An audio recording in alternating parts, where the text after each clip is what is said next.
Thank you very much. Great pleasure to be here with you this morning and to talk about the echo assessment of bioprosthetic valve function following SAVR or TAVI. That is, I think, a hot topic and a challenging topic too. As you know, I do have some disclosure to show you, especially we are the Corelab for several of the TAVR versus SAVR trials. So in VAC3, so the VAC3 document is not really a guidelines statement, but it's more like providing standardized definition for research. But it is useful in the clinical setting because it provides some more, I would say, precise definition of bioprosthetic valve dysfunction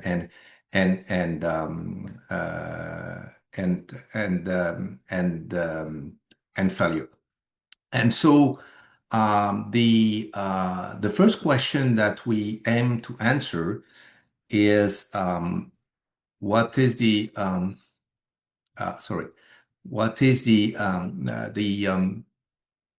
first question is BVD related to permanent changes to the prosthetic valve? Okay. If no, this is non-structural dysfunction. So any abnormality not intrinsic to the valve resulting in dysfunction. And this includes prosthesis-patient mismatch, of course, and paravalvular regurgitation, which is also non-structural. Then you have the structural dysfunction, which is the one, of course, that has a more, let's say, definitive impact on valve durability. This is intrinsic permanent changes to the structure of the valve. That's what we call stage 1 bioprosthetic valve dysfunction. This is just morphological deterioration at this stage.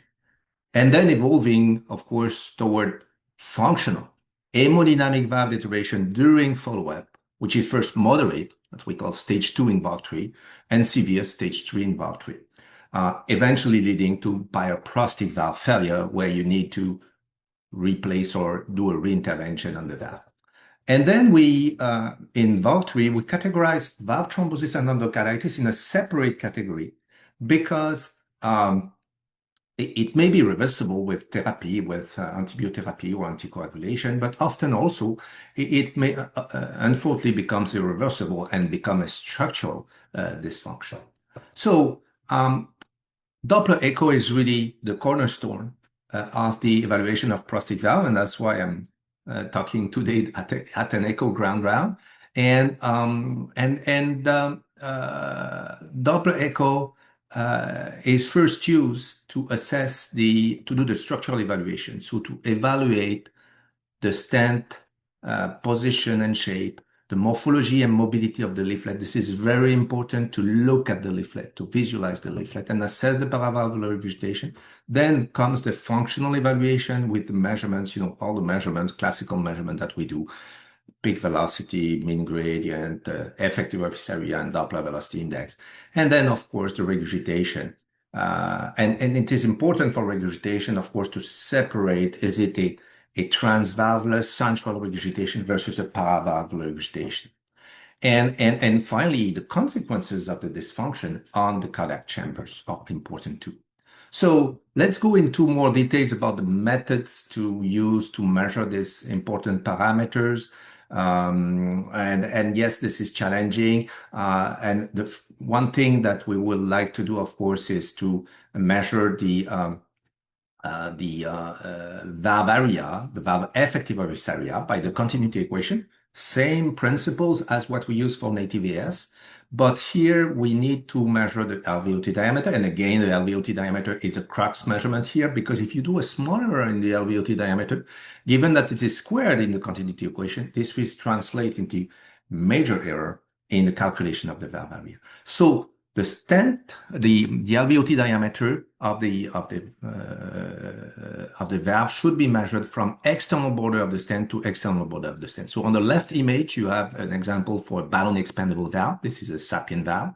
So you see we measure from external border to external border. We don't go down to the wall of the LVOT, the native wall of the LVOT, if you will. We really go from external border, which is good because this is generally well visualized. We have good, anatomical landmarks. The stent is generally well visible. On the right image, you have a surgical bioprosthesis. And again, you're going to measure from external border to external border of the sewing ring here. And then use this diameter as well as the velocity measured in by pulse wave Doppler in the LVOT and the aortic valve flow velocity measured by continuous wave Doppler to calculate the valve area. Another thing that I always want to calculate is the Doppler velocity index, the ratio of the VTI, which is a simplification of the valve area because we don't need the cross-sectional area of the LVOT. And that is complementary information. So some tips here. It's really important to get the right image to measure the LVOT diameter. So you need really a parasternal long axis view that is zoomed, that is optimized for the LVOT, that has, that provides you I could say that the best opening and visualization of the LVOT diameter. You want ideally to see that the stent frames are parallel like this, and not like closing down like on the image on the right. Because if you're at the stent that kind of the stent frame that seems to close down, in the direction of the aorta, this means that probably the image is truncated and oblique, and you will underestimate the diameter. Okay. So this is the one tip. The other thing, again, you want to measure at the apical border of the stent from external border to external border. Another tip that I often use, even at the Corelab, I would say, is to measure the LVOT diameter at 30 days, so early, after intervention, and then keep the same value of LVOT diameter throughout follow-up to minimize the variability in the measurements related to this difficult measurement of the LVOT diameter. Because anyway, there is no reason why the LVOT diameter will change following TAVI or SAVR, right? The LVOT is stented, so it should not change. So now for the velocity, the aortic valve velocity by continuous wave Doppler, well, same recommendation as for the TVS. You really need to take the time to do a careful multi-window interrogation with continuous wave Doppler, because if you only interrogate the apical views, you may underestimate the velocity. Most of the time, 50% of the time, actually, you will get the maximum velocity, the highest velocity, that the one you should use in the right sternal border. So it's really important. And also the suprasternal notch and the subcostal, these are all views that are important. The flow velocity in the LVOT by pulse wave Doppler is also challenging when you have a prosthesis in place. And it is very important to take time again. The velocity that you should, the sample volume should be placed just underneath the apical border of the stent in the LVT and the LVOT, not too close from the septum and not too far down into the left ventricle. So ideally, you want to have a velocity signal that is as laminar as possible and that has no click, no obvious click, no opening click for sure, and ideally no closing click or very discrete closing click. As soon as you start to see a quite obvious closing click, it's probably because you're too far into the stent. And as soon as you enter in the stent, especially in the balloon expandable valve, to less extent in self-expanding, but you will have a flow acceleration, even if you're below the leaflets. And of course, when you're approaching or crossing the leaflets, then you're going to have a flow acceleration with a quite clear opening and closing clicks, and you will overestimate the stroke volume and the valve area. So it's really important to be just below the stent, okay? So this is a paper that we did following VAR3 that provides some more details on how to do the measurements to follow and assess bioprosthetic valve function. And again, there are the recommendation I just mentioned that are summarized. Use the same LVOT diameter throughout follow-up. Also, use the same window for continuous wave Doppler. I just mentioned that we should use a multi-window interrogation, but once you have identified, at 30 days or pre-discharge echo, the window that provides you the highest velocity, well, try to use the same. Because if you change the window from one visit to the other, well, the gradient may change, but it's not because of change in valve function. It's just difference in imaging, right? And of course, we should not hesitate to do other imaging modalities such as TEE in particular or CT angio. If you don't see well the leaflets and you have some increased gradients or new onset transvalvular, or the patient has new symptoms and you suspect a dysfunction, but you don't see well the leaflets on TTE, which is often the case, don't hesitate to go to other modality, okay? So yes, the presence of high gradient post-TAVI or SAVR is often a red flag. There might be some dysfunction and some serious issue, or it could be related to other more, let's say, benign issue. And indeed, the differential diagnosis when you have a high gradient across a prosthesis is much more challenging than in an ATVS, for example. It could be prosthesis-patient mismatch, which again is a non-structural dysfunction. Prosthesis too small in a too large patient. It could be a valve thrombosis or endocarditis. It could be a structural valve deterioration. And it could be also, as we'll see, an overestimation of gradient by echo due to pressure recovery and other phenomena. So coming to this point, indeed, we use, to estimate the gradient by echo, the simplified Bernoulli formula. But this is an ultra simplified Bernoulli formula. And by doing the simplification and by doing some assumption, we overestimate the gradient by echo.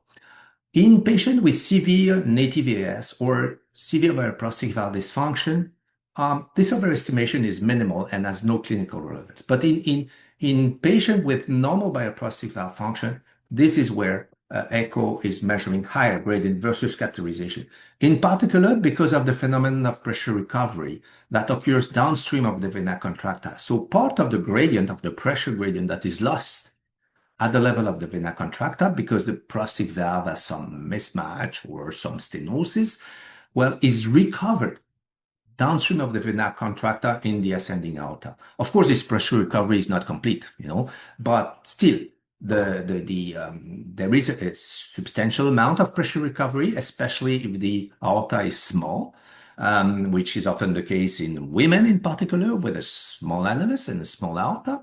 And the problem is that echo is measuring the gradient at the vena contracta, so before pressure recovery, whereas catheterization is measuring downstream, so after pressure recovery. And that's why when you're sending a patient to the cath lab, native AS or prosthetic valve, with a gradient of, let's say, 40 by echo, often this patient come back with a much lower gradient, and then you're not sure about the severity of the stenosis, right?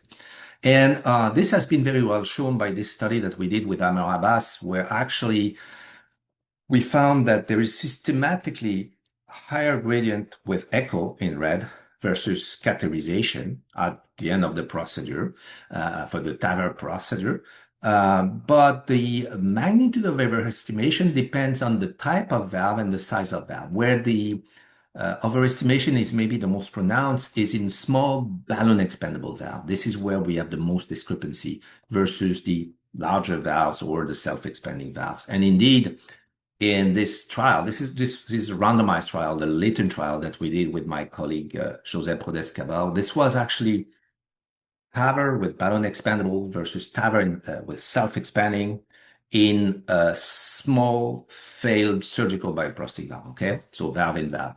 And the primary endpoint was Doppler echo at 30 days, the gradient, and indeed, the mean gradient was significantly lower with self-expanding valve versus balloon expandable valve. In terms of mismatch, there was a trend, but not significant, and there was no difference as expected in regurgitation. But We also did a sub-study where we compared invasive versus echocardiographic measurements at the end of the procedure. And interestingly, when we look at echo, again, self-expanding at lower echo gradient versus balloon expandable. But when we look at invasive, well, invasive was lower versus echo and not different in self-expanding versus balloon expandable. So it is important to keep in mind when you measure gradient by echo in balloon expandable valve, especially small balloon expandable valve, keep in mind that you're overestimating the gradient, maybe more than in other contexts. So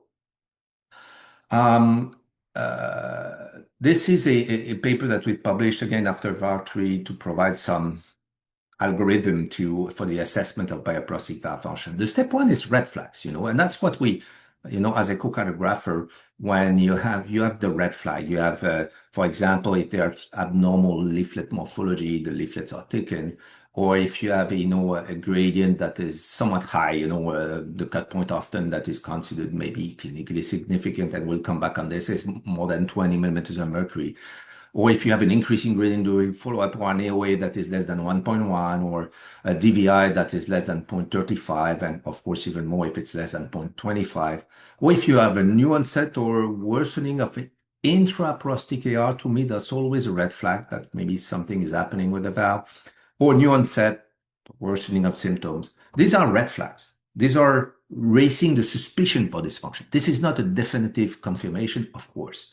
The step two is to try to determine the etiology, the category of dysfunction. Is there just a non-structural dysfunction, mismatch or paravalvular, or structural dysfunction, or thrombosis or endocarditis?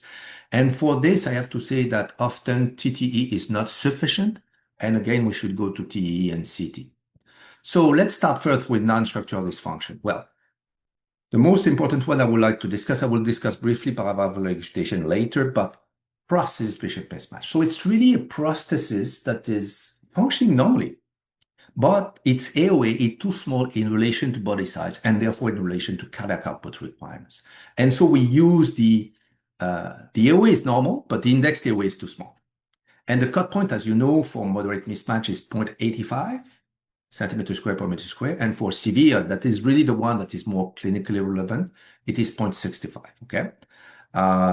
With the caveat that, of course, in obese people, we over-index the AOA, and so we overestimate the mismatch. That's why in VAR3 and also in the EACVI recommendation, we propose to use lower cut point of index AOA to define mismatch. So 0.70 for moderate and 0.55 for severe if the patient has a BMI more than 30, okay? So this is an example of mismatch. As we'll see, mismatch is less frequent with TAVI, SAVR, especially in the small annulus, but still it may occur. Example here, SAPIEN 3, small SAPIEN 3, 20 in a relatively large patient. And you see at echo discharge. So right after the intervention, you have a mean gradient of 26. So this is high residual gradient. The AOA is 1.2, and you may say, wow, this is kind of small. Maybe there is something happening with the prosthesis. But the normal reference value for the SAPIEN 320 is 1.22. So the prosthesis is doing what it should do. It's functioning normally. And by the way, if you look at the leaflets, again, very important to look at the leaflets, you hardly see them, which is a good sign. There is no thickening, the leaflets are obviously opening well, good mobility. So this valve is functioning normally. And you calculate the index AOA, well, it is 0.63. So this is a severe mismatch. This is pure severe mismatch in a patient following TAVI, okay? So there are actually several methods that you will see in the literature to define mismatch. And this is a bit, I have to say, confusing, so I want to spend just a little bit of time on this. You have the measured method that we just described versus the predicted method. So the measured method is, well, you calculate the AOA by the continuity equation as we described. And for example, in this patient receiving the SAPIEN 323, BSA 1.25 is not obese, but borderline. The measured AOA is 1.23. Divide by BSA 0.63. So you will conclude this is severe mismatch. But if you use the predicted method, you don't put the probe on the chest of the patient. You just look to some tables and charts that gives you the normal reference value of AOA with a standard deviation, of course, for each platform and size of prosthesis TAVR. There are tables for TAVR, there are tables for SAVR.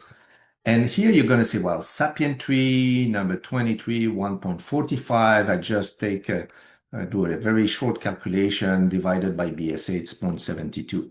So this is, if you will, a calculation to see what is the predicted index AOA, and so the predicted mismatch. And you see that there is mismatch, but here it is moderate and not severe. So the predicted method reclassify the mismatch from severe to moderate, okay?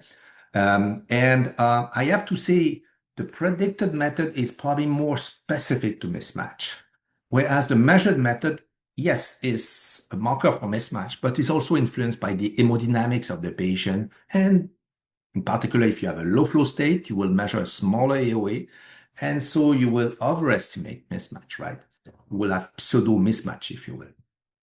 And also there is the measurement method is of course more subject to measurement errors and variability. So in this paper that we did with one of my former fellows, Julien Ternac, we did an analysis of the partner 2A trial and S3 intermediate risk registry, and we compared the predicted versus measured method in TAVR versus SAVR. What we found is that the incidence of severe mismatch was much lower with predicted versus measured, because again, with the measured method, you have more pseudo-severe mismatch. And in general, well, you had a lower incidence of mismatch with TAVR versus SAVR, regardless of the method used. And in terms of impact on outcomes, in SAVR, severe mismatch by the predicted method was rare, but independently associated with worse outcomes. In TAVR, well, I was to say that the severe mismatch by the predicted method was almost zero. So, of course, had no impact on outcomes. Okay. So now, there is often a controversy to say what is the impact of gradients, this high residual gradient after TAVR or SAVR on outcomes. So there is this interesting study. This is an analysis of the TVT registry, so large number of patients, focused on the small balloon expandable valve. And remember, small balloon expandable valve, we know that by echo, we overestimate gradient to maybe a larger extent versus other valves. And there is often this, cut point that most people were using to look at the impact of gradient on outcomes with this definition of mean gradient more than 20, which is in VAR3. And I have to say that most studies did not find any association between mean gradient more than 20 at 30 days or pre-discharge versus mid and long-term outcomes.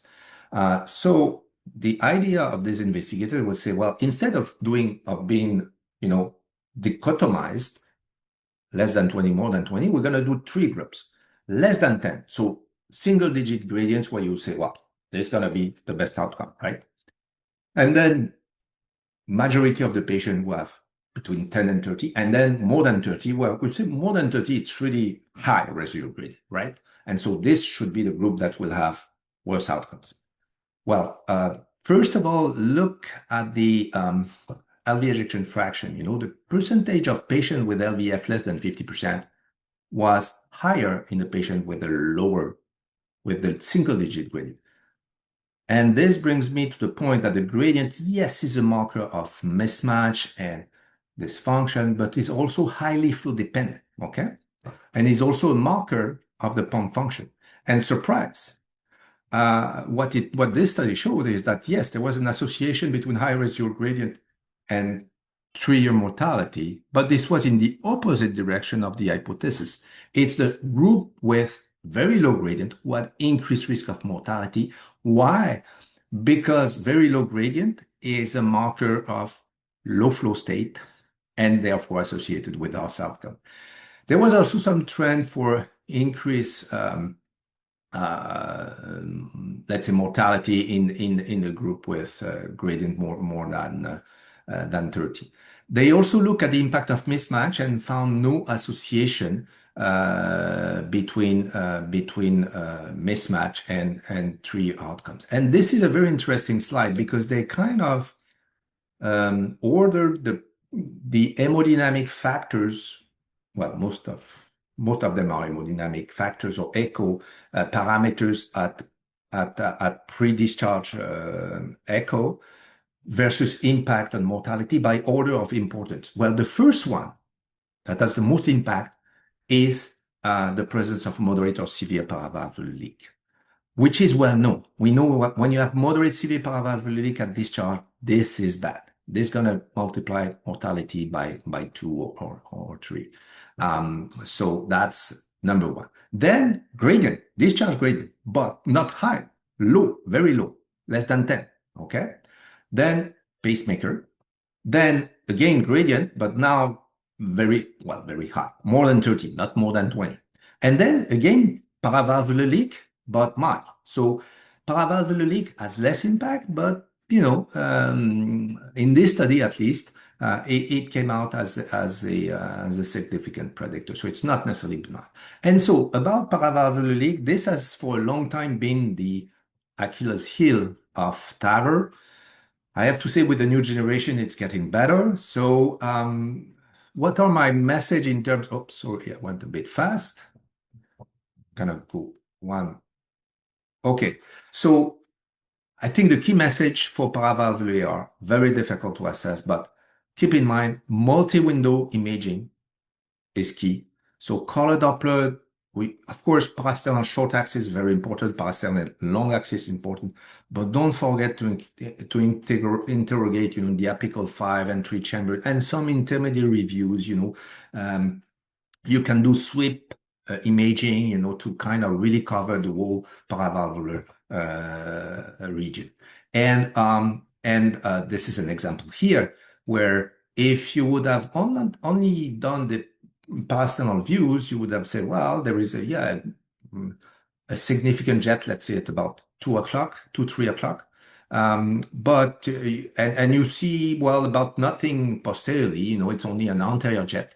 But when you look at the apical views, you still see the posterior jet, but you also the anterior jet, sorry, but you also reveal that there is a posterior jet that was completely missed with the parasternal views. And so here, if you look at the parasternal views, you may say, well, this is moderate, probably regurgitation, but with the apical views, definitely severe, right? So very important to do multi-window. And then it's not only multi-window, it's multi-parameter approach, integrative approach. These are the algorithm, from the American Society of Echo recommendation. Well, so the parameter that we're going to use are generally semi-quantitative. Quantitation of paravalvular is almost impossible, very difficult. So we will rely more on the width of the vena contracta, the circumferential extent on the parasternal short that will come back less than 10%. So if you have a width of the vena contracta that is less than 3 millimeter, the vena contracta area also may be also more difficult to measure in my experience. And so this is more consistent with mild. On the other end, if you have a jet width at the vena contracta where its origin that is more than 6 millimeter, a circumferential extent that is more than 30%, very short pressure of time, a large flow convergence, this is more severe. And in between, this is where it's getting difficult, okay? And that we have to search more. Of course, the guidelines, they say, well, you can then, if it's in between, quantitate, and then it will solve your discrepancy. But again, it's very rarely feasible. So you have to work with the parameters that you have. So the circumferential extent, I like to use the I call the clock method. So you kind of superimpose a clock on the parasternal short axis view. You put a 9 o'clock at the insertion of the tricuspid valve. And then you count the number of minutes occupied by the jets and divide it by 60 and multiply by 100. So for example, here you will say, well, I have it 12 minutes on the 1 to 3 o'clock, let's say, and then 6 minutes in the region of the 7 to 8. And this makes 18 minutes and then 30%. This would be moderate, close, severe paravalvular. Okay. So and you have several examples here. Here it's really 3 minutes, 5%. Okay. Here more, a bit more, and etc. Here you have it's more 10 minutes. So and etc. So and here of course it's severe. And it's not only the circumferential extent, and this circumferential extent I'm often very cautious because it may overestimate the regurgitation and sometimes it underestimate. Sometimes you don't have, like for example, this case in bottom mid where you don't have a very large circumferential extent, but the thickness of the jet is important, and so it is still significant. The other parameters that you have to consider is the width of the vena contracta that can be applied to both transvalvular and paravalvular. You have really to well visualize the jet and the neck of the jet and to measure at the origin, at the vena contracta. And this is, to me, one of the best parameter, although not perfect, to measure to assess, to grade the paravalvular regurgitation. So, for example, here, this is not the here is more the jet width. Really, it's important to measure the jet width. It's not the vena contracta, because often the vena contracta in paravalvular is difficult to visualize, but it's really the width of the jet at its origin when it just exits the stent. And you can, so for example, here it's 0.45, well, 4.5 millimeter, and you can eventually divide by the alveoli diameter and get the percentage. And when it's, for example, 20% is in this case, but and moderate will be more than 30%. So this is one of the most useful parameters, I have to say. Impact of paravalvular regurgitation, well, again, when it's moderate severe, it's a no-brainer.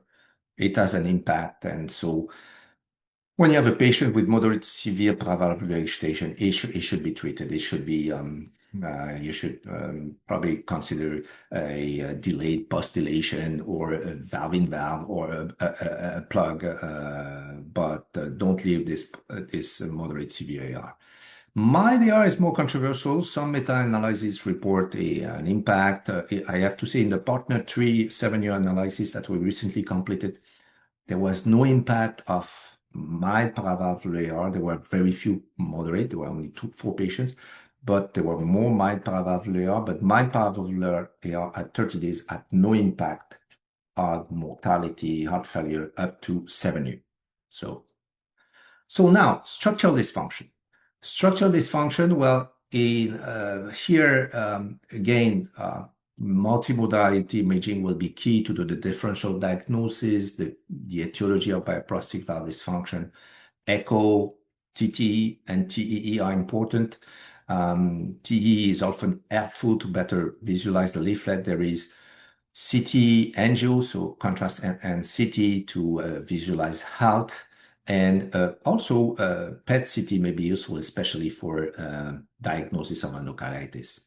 And so once you have identified the etiology, the next step is to stage, with to grade the severity of the dysfunction. And so in VAR3, we define SVD, so structural valve dysfunction, as presence of morphological deterioration, structural deterioration. So you need to document the presence of abnormality of the leaflets. So if you say, well, this is structural, the leaflet cannot be normal, right? They are probably thickened, fibrocalcified, or there is a tear of the leaflets, etc. And then stage 2 is hemodynamic valve deterioration, moderate hemodynamic valve deterioration. So I think the novel aspect of valve-3 is that instead of using a mean gradient, an absolute value of the mean gradient at any follow-up as a marker and of the severity of the stenosis, we put some emphasis that it is important to look at the change in gradient during follow-up. So it's an increase in gradient, a delta more than 10 between the discharge or 30 days echo and last follow-up, with a concomitant decrease in valve effective orifice area of at least 0.3 centimeters square, or a decrease in the DVI of at least 0.1. That is consistent with stage 2. So this is, of course, the mode of dysfunction by stenosis. There is also the mode of dysfunction by transvalvular AR. So if you have a new occurrence or increase of at least 1 grade of intraprosthetic AR, resulting in at least moderate AR, this is stage 2. Stage 3, similar principles, but with more severe criteria. So increased delta in gradient of at least 20, with a final gradient of at least 30 and concomitant decrease in AOA of at least 0.6, or new occurrence or increase of at least 2 grades in intraprosthetic AR. Okay?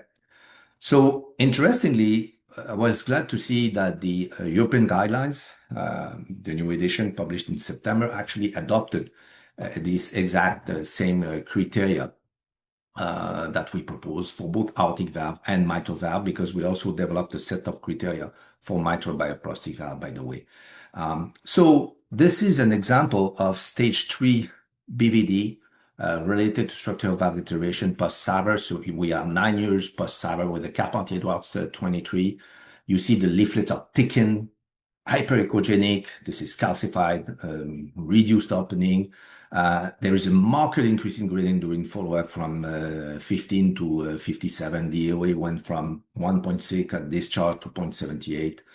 There is a new onset of mild to moderate transvalvular AR that I did not show. Also, CT show calcification, but in this case, we did not need the CT, right? So it's a stage 3 to severe bioprosthetic valve stenosis and regurgitation due to SVD, and of course will require intervention, valve in valve, or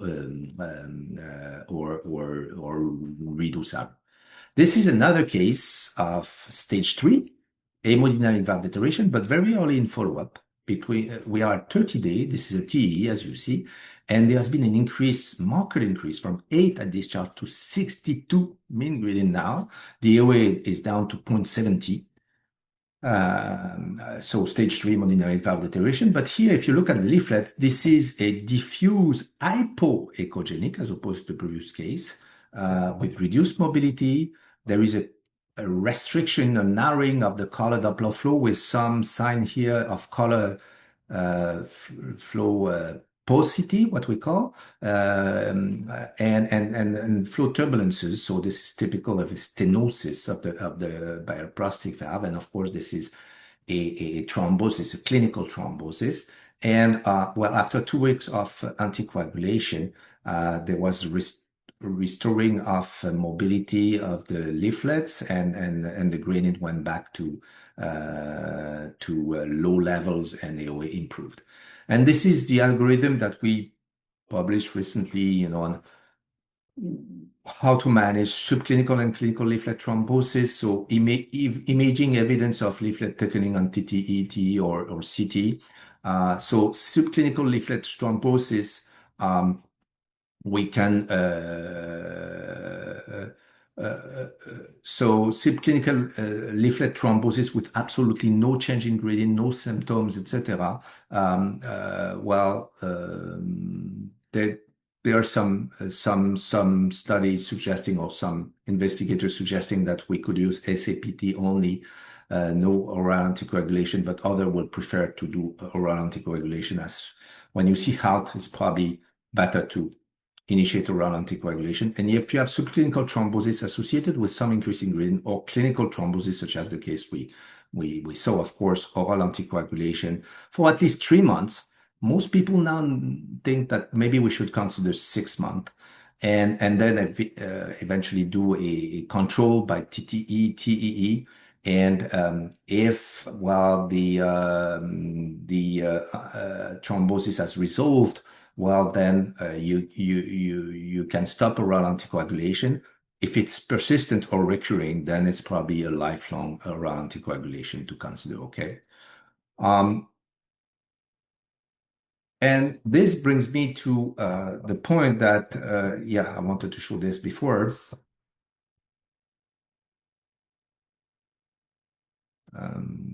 Okay. So this is the same case I showed you, but that is now 3 years later. And you see there is again an increasing gradient, so recurrence of the gradient, not as high as the first time.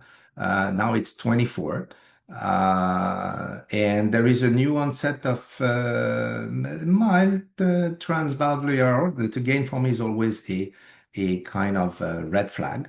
And if you look at the leaflets, they are normal, but it's not the same type of remodeling. Here, it's more hyperechogenic. You see heterogeneous, more at the tip of the leaflets with some reduction in leaflet mobility. So here we have a stage 2, a moderate hemodynamic valve deterioration, but different etiology. Here it's structural valve deterioration. And so, but this is early structural valve deterioration. We are three years post TAVR. And this brings me to this evidence, I would say, that is growing, where it seems that there is a link between thrombosis between heart and an episode of heart, subclinical or even more clinical, and the subsequent increased risk of structural valve degeneration. So it's like heart may predispose to early generation. So the message for me, if you have a patient who had a heart, who had a thrombosis of the valve, subclinical or clinical, make sure to follow them carefully and more frequently than maybe the regular follow-up. So I just want to, in the last maybe 5 minutes, to show you some of the data about valve durability that have been published using the definition I showed you.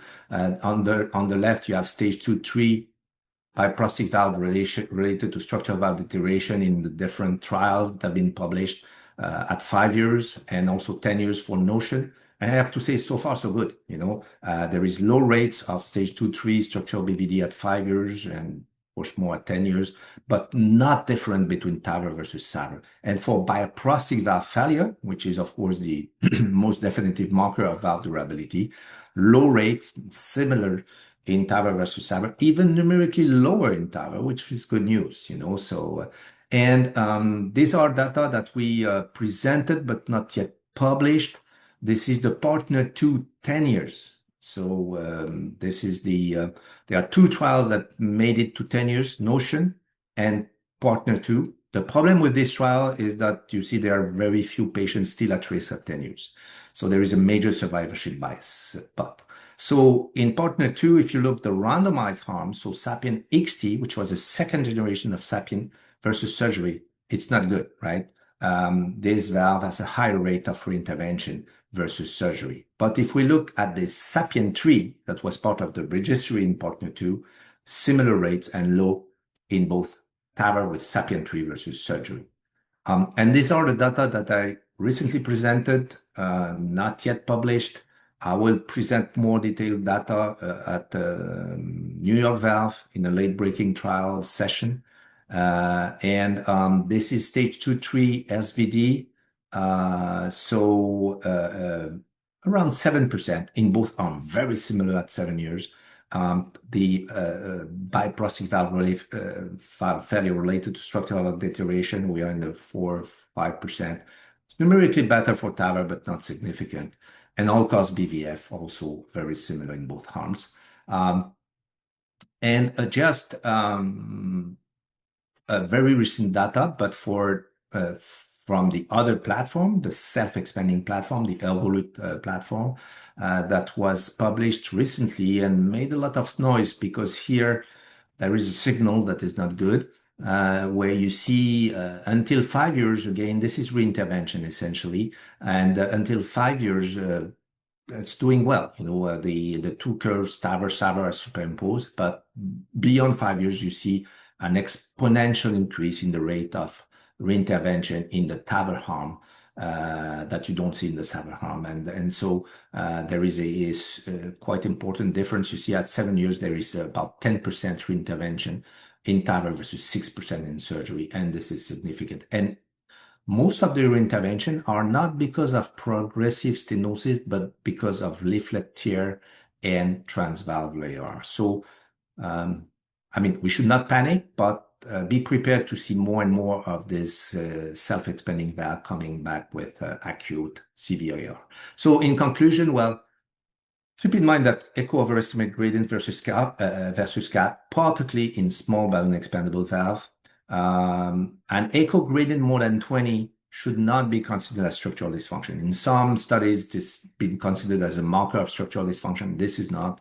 Vast majority of the time, in fact, this is mismatch, which is non-structural dysfunction, right?